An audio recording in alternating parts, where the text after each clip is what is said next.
তো এইভাবেই আমাকে সবসময় সাপোর্ট করতে থাকে। ক্রেভিংস উঠেছে যে কেক খাবো, তো যাই হোক ওটা ভেস্তে গেছে। কে লাঞ্চে করেছিলাম কলমি শাক ভাজা। গুড মর্নিং সবাইকে, চলে এসেছি আরও একটা নতুন ভিডিও নিয়ে। তো সকাল সকাল উঠে পড়েছি, উঠে পড়ে এই চা নিয়ে বসে পড়েছি। তারপরে মানে স্নান ধুতি করে চলে এলাম ঠাকুর ঘরে পুজো দিয়ে নিতে। তো পুজো দেওয়া আমার কমপ্লিট হয়ে গেছে, তো আপনাদের সাথেও শেয়ার করে নিলাম। তারপরেই সোজা চলে যাবো নিচে গিয়ে লাঞ্চের প্রিপারেশনে ছিল। আজকে লাঞ্চে করেছিলাম কলমি শাক ভাজা, ব্যাট পাঁপড়, তারপর ডাল, আলু সিদ্ধ, এসব দিয়ে ভালোভাবে খেয়ে দিয়ে একটু ঘুমিয়ে নিয়ে তারপরে সন্ধ্যেবেলায় বসে গেলাম চা নিয়ে। চা বিস্কিটটা খেতে না খেতে ও হঠাৎ করে আমার জন্য মোমো আর চিকেন পকোড়া এনেছিল, বাট এই মোমোটা একটু আমার ভালো লাগেনি। আমি যেখান থেকে খেতে পছন্দ করি সেখানে আজকে ছিল, আনতে পারিনি বা কিছু হবে হয়তো।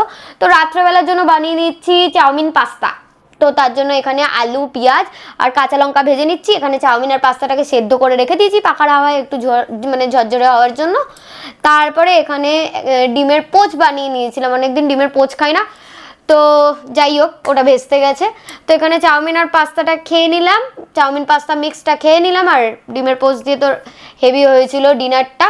তারপরে হঠাৎ করে ক্রেভিংস উঠেছে যে কেক খাবো, তো ওই আইসক্রিম কেকটা ছিল, তো ওটা খেয়ে নিচ্ছিলাম দুজন মিলে। তারপরে হঠাৎ আমাদের ভিডিও দেখতে দেখতে দেখলাম আমাদের সাবস্ক্রাইবার একে একে বাড়ছে। তো আমি ভাবলাম আপনাদের সাথেও শেয়ার করে নিই, যেহেতু আপনারাও তো আমার ফ্যামিলির মধ্যে পড়ছেন। তো এইভাবেই আমাকে সবসময় সাপোর্ট করতে থাকুন। টাটা, গুড নাইট, দেখা হচ্ছে নেক্সট ভিডিওতে।